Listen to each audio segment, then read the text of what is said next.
எல்லோருக்கும் வணக்கம். Welcome to உங்கள் நான் கமல் ஹாசன்ஸ். அந்த வீடியோவில் நம்ம கமல் சார் பற்றின ஒரு புதிய தகவல் தான் டிஸ்கஸ் பண்ண போகிறோம். ஸோ வீடியோக்குள்ளே போகிறதுக்கு முன்னாடி நம்ம சேனலில் நீங்கள் வந்து புதுசாக இருந்தீங்க அப்படின்னா கண்டிப்பாக சப்ஸ்கிரைப் பண்ணிக்கோங்க. வீடியோ மறக்காமல் ஒரு லைக் பண்ணிக்கோங்க. இப்போ நம்ம வீடியோக்குள்ளே போகலாம். ஸோ இன்றைக்கி சும்மா வேறு லெவலில் கமல்ஹாசன் அவர்களும் சரி, மக்கள் நீதி மையமும் சரி, தக் லைஃபும் சரி, ஸோ பேக் டு பேக் வந்து ட்ரெண்டிங் இருந்துச்சு அப்படிங்கிறது ரொம்ப ரொம்ப ஹாப்பியாக இருந்துச்சு. ரொம்ப நாளுக்கு அப்புறம் ஒரு சிறப்பான தரமான ஆண்டவர் சம்பவம் பற்றி தான் வந்து இந்த வீடியோவில் டிஸ்கஸ் பண்ண போகிறோம்.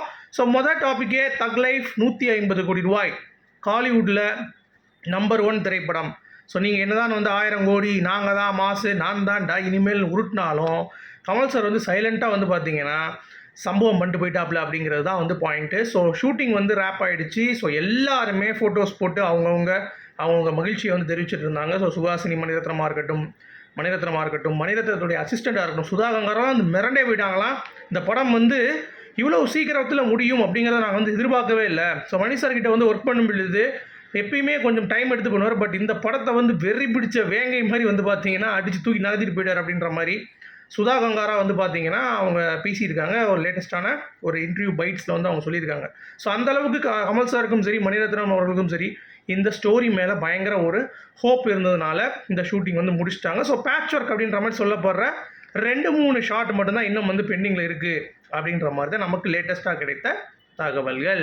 ஸோ வெயிட் பண்ணி பார்ப்போம். அடித்து நகர்த்த போகிறாங்க தக் லைஃப்பில். ஸோ சம்மர் 2025க்கு இந்த படம் ரிலீஸ் ஆகும் அப்படின்ற மாதிரி வந்து சொல்கிறாங்க. ஸோ தெரியல, இன்னும் கன்ஃபார்ம் ஆகல. அது நமக்கு வந்து முக்கியம் கிடையாது. பட் படம் ஸ்மூத்தாக வந்து முடிஞ்சிடுச்சு. இட்ஸ் ரெடி டு ரிலீஸ் அப்படிங்கிறது தான். அடுத்து கமல் சார் மற்றும் மக்கள் நீதி மையம் அப்படின்றது இன்றைக்கி ட்ரெண்டிங்காக இருக்குது நம்ம சொல்லியிருந்தோம். ஸோ 4 பேர் கொண்ட கட்சி அப்படின்ற மாதிரிலாம் வந்து கலாச்சிட்டு இருந்தானுங்க. ஆனால் இன்றைக்கி கூட்டத்தை பார்த்தீங்கன்னா கிட்டத்தட்ட 3500 பேர், சரியா? 2000 பேர் உள்ளே உட்காந்துருந்தாங்க, வெளியவே ஒரு 1500 பேர் நின்றுருந்தாங்க. அந்தளவுக்கு எதிர்பார்த்த அளவுக்கு கூட்டம் அப்படிங்கிறது ஒன்று இருக்கும்ல, அதையும் தாண்டி அப்படின்ற மாதிரி வேறு லெவலில் வந்து கட்சி கூட்டம் வந்து பார்த்திங்கன்னா இருந்துச்சு அப்படிங்கிறது தான். அதில் 14 வகைப்பட்ட தீர்மானங்கள் வந்து நிறைவேற்றப்பட்டன. இன்னும் வந்து மக்கள் நீதி மையமாகத்தான் இருக்குது அப்படிங்கிறது கமல் சாரோடைய ஸ்டாண்ட்லேயே வந்து தெரியுது. ஏன்னா இல்லாட்டி சொல்லியிருப்பார் டிஎம்கே கூட்டணி போகிறோம் அப்படின்ற மாதிரிலாம். அதே மாதிரி சும்மா என்னென்னலாம் விமர்சனம் அவர் மேலே இருந்துச்சோ எல்லாத்தையும் வந்து கிழிச்சு விட்டார். என்ன அப்படின்னா, அந்த 16 தீர்மானங்களில் ஒரு முக்கியமான தீர்மானம் வந்து 25 தான் போட்டியிட வேண்டும் அப்படின்ற மாதிரி அரசியலில் வந்து இருக்குது. அதை 21ஆக மாற்ற வேண்டும்னு சொல்லி பாஜகவுக்கு வந்து வலியுறுத்தியிருக்காரு. இந்த மாதிரி 16 தீர்மானங்கள் இருக்குது அப்படிங்கிறது தான். அடுத்து ஒரே நாடு ஒரே தேர்தல், அதுக்கு ஒரு எக்ஸாம்பிள் கொடுத்தாரு பாருங்க. ஏன்பா எல்லாமே க்ரீன் லைட் போட்டுடலாமா? அப்போ எங்கே எல்லாருமே அடிபட்டு தான் சாவாங்க. எவன் வந்து நிற்பான் ஒழுங்காக வந்து ஃபாலோ பண்ணிட்டு போவான்? எல்லோரும் போகணுன்னு ஆசைப்படுவான். அதே மாதிரி ஒரு சர்வாதிகார ஆட்சி வந்து வந்துடும். ஒரு ஆள் வந்து கொடுத்துருந்தீங்கன்னா எங்கெல்லாம் போட்டு குழி தோண்டி போயிச்சிட மாட்டிங்களா அப்படின்ற மாதிரி ரொம்ப சூப்பராக வந்து பேசியிருந்தார். அது மட்டும் கிடையாது, தன்னுடைய தோல்வி அக்செப்டன்ஸ் பண்ணுற கமல் சார் மாதிரி ஒரு ஆள் வந்து பார்த்திங்கன்னா கண்டிப்பாக இருக்கணும் அப்படிங்கிறத நம்ம சொல்லியிருந்தோம். நான் தோற்ற அரசியல்வாதி தான், நான் இப்போ போட்டிடுறது கூட எனக்காக கிடையாது, நமக்காகவும் கிடையாது, நாளைய இந்தியாவுக்கு தான், இல்லாட்டி இவங்க வந்து கூறு போட்டே விற்றுருவாங்க அப்படின்ற மாதிரி ஒரு அரசியல் பேசினோடனே நிறைய பேர் வந்து கேட்குறாங்க, நாளைய யாருக்கு இப்போ நாளைக்காகத்தான்றாரு, அப்போ நமக்கும் இல்லைன்றாரு, உனக்கும் இல்லைன்றாரு. அப்படிங்கிறப்ப இது வந்து கேட்கக்கூடிய ஆட்களுக்கு, அவருடைய சித்தாந்தம் புரிந்த ஆட்களுக்கு புரியும். இப்போ இருக்கிறவங்க நல்லா ஹாப்பியாக தான் இருக்கீங்க, ஓரளவுக்கு ஒன்றும் பிரச்சனை கிடையாது, நல்லா காசு சம்பாதிக்கிறீங்க இருக்கீங்க. ஆனால் நாளைய தலைமுறை வந்து பார்த்திங்கன்னா குடிக்க தண்ணி கிடைக்குமா, என்ன இளவு எதுவுமே தெரியல. ஸோ அதனால் இந்த அரசியல், இப்போ நான் வந்திருக்க அரசியல் நாளைக்கான அரசியல் அப்படின்றத வந்து ரொம்ப சூப்பராக வந்து பார்த்திங்கன்னா பேசியிருந்தார். அதே மாதிரி நான் தோற்ற அரசியல்வாதி தாண்டா, என்னடா பண்ண சொல்கிறீங்க, அதுக்காக ஒரு ராஜ்யசபா சீட்டுக்காக அப்படி போகிறாரு அப்படின்லாம் வந்து நீங்கள் சொல்லவே முடியாது. அங்கே போனாலும் என்னுடைய கடமையை நான் வந்து செய்வேன், அதை வந்து யாருக்கும் நான் அடிபிடிந்து போக மாட்டேன் அப்படின்றதையும் வந்து ரொம்ப சூப்பராக வந்து சொல்லிட்டாரு. ஸோ அரங்கம், காமராஜர் அரங்கம் வந்து பார்த்திங்கன்னா அதிர்ந்தது அப்படின்ற மாதிரி தான். ஏன்னா அவ்வளோ கூட்டமா அப்படின்ற மாதிரி நமக்கும் வந்து ஒரு ஃபீல் ஆச்சு. ஸோ அண்டவர் வேறு லெவல் தலைவரே. இதே மாதிரி மக்கள் நீதி மையம் வந்து பார்த்தீங்கன்னா இப்போ ஒர்க் பண்ணாங்க தெரியுமா 2 நாளாக, அந்த மாதிரியே ஃபுல்லாக ஒர்க் பண்ணாங்க அப்படின்னா கமல் சாருக்கு சும்மா வேறு லெவலில் ஒரு வைப் வந்து கிடைக்கும் அப்படிங்கிறதுல எந்த ஒரு மாற்று கருத்தும் இல்லை. பட் அவங்க ஒர்க் பண்ண மாட்டுறாங்க அப்படிங்கிறது தான் வந்து இங்கே நமக்கு வந்து ஒரு கேள்விக்குறியான ஒரு விஷயம். ஸோ அதை முதல் சீர்படுத்துங்க. அதுக்கடுத்து வந்து பார்த்தீங்கன்னா கமல் சாரும் வந்து உள்ளே வருவார். ஏன்னா ஒன்றுமே வேலை பார்க்கலாம், அவர் மட்டும் வேலை பார்க்க முடியாது ஒரு கட்சியில் அப்படிங்கிறதுனால இதை நீங்கள் செய்து கொள்ள வேண்டும் அப்படிங்கிறது தான். அடுத்து அமரன் படத்தோடைய சேட்டலைட் ரைட்ஸ் விஜய் டிவிக்கு வந்து போயிடுச்சு. ஸோ இன்றைக்கி ப்ரொமோஷன் வந்து ஸ்டார்ட் ஆகிடுச்சு. இன்றைக்கி கமல் சார் வந்து ப்ரொமோஷன் அட்டன் பண்ணி அங்கே சிவகார்த்திகேயன் அவர்களுக்கு வந்து பேசினார் ஆதரவாக. ஸோ அது ரொம்ப அருமையாக இருந்தது. ஸோ அமரன் ஸ்டார்ட் ஆகிடுச்சு ப்ரொமோஷன்ஸ். ஸோ அந்த படம் வந்து அக்டோபர் எண்டில் வந்து ரிலீஸ் ஆகுது அப்படின்றதுனால ப்ரொமோஷன்ஸ் ரொம்ப தீயாக இருக்குது. சிங்கப்பூர் மலேசியாவும் வந்து போகிறாங்களாம். ஸோ அந்த இடத்துல கமல் சார் அடிச்சிக்க முடியுமா? சிவகார்த்திகேயன் சும்மா முட்டி வலிக்குன்னு உட்காந்தேன் அப்படின்னா முட்டிலே ஒரு போடு போட்டு பாடா அப்படின்ற மாதிரி வந்து பார்த்தீங்கன்னா கூட்டு போய் சும்மா சிறப்பாக தரமாக வந்து செஞ்சு விட்ருவாரு.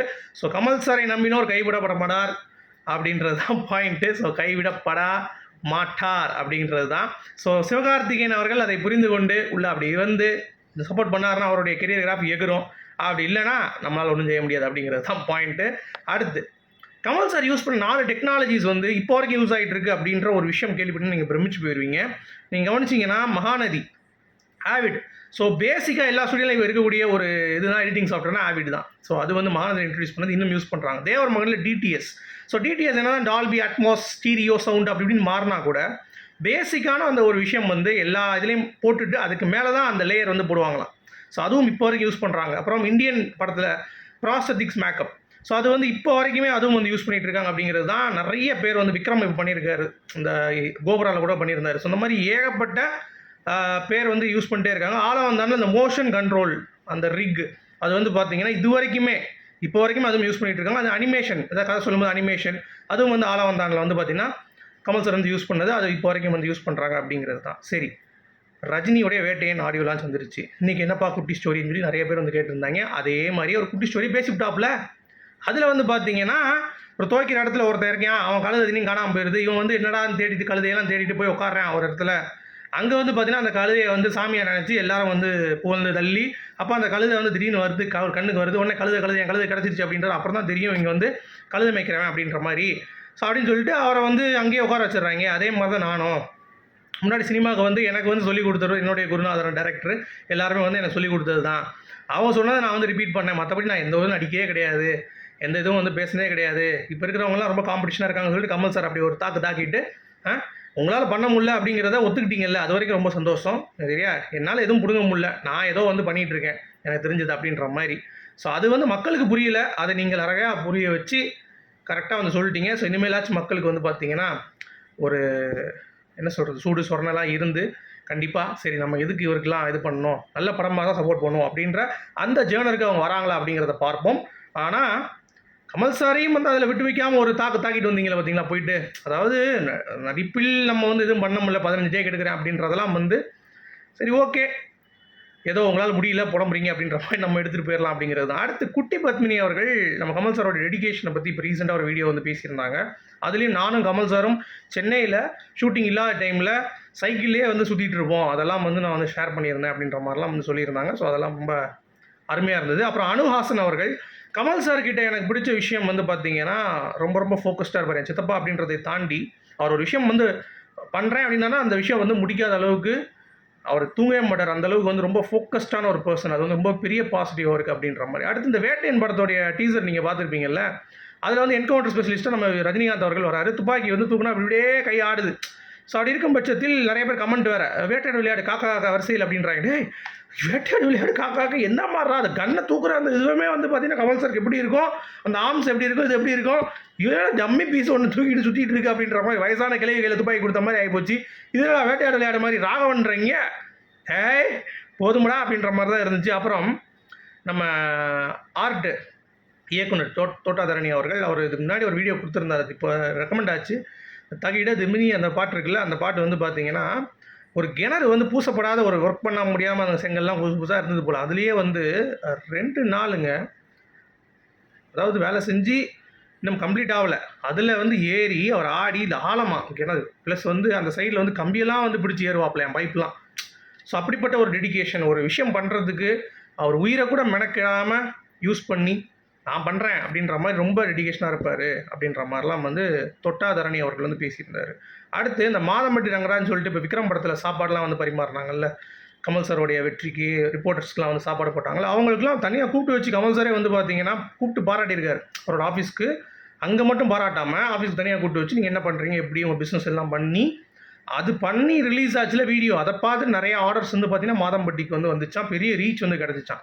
ஸோ பார்த்துக்கோங்க அப்படிங்கிறது தான். அடுத்து 2013 கமல்ஹாசன்லாம் வந்து ஓடிடின்றாரு, என்னப்பா அது விஸ்வரூபம் படத்துக்கு அப்படின்ற மாதிரிலாம் விமர்சித்தவங்க இப்போ தக் லைஃப் நீங்கள் பார்த்தீங்கன்னா ஹையஸ்ட் ப்ரைஸ் ஓடிடியில் எடுத்திருக்காங்க அப்படின்னா யோசிச்சு பாருங்கள். அன்றே கணித்த ஆண்டவர் அப்படின்னு சொல்லிட்டு இந்த வீடியோ நான் முடிக்கிறேன். உங்களுடைய கருத்து சொல்ல மீண்டும் சந்திப்போம்.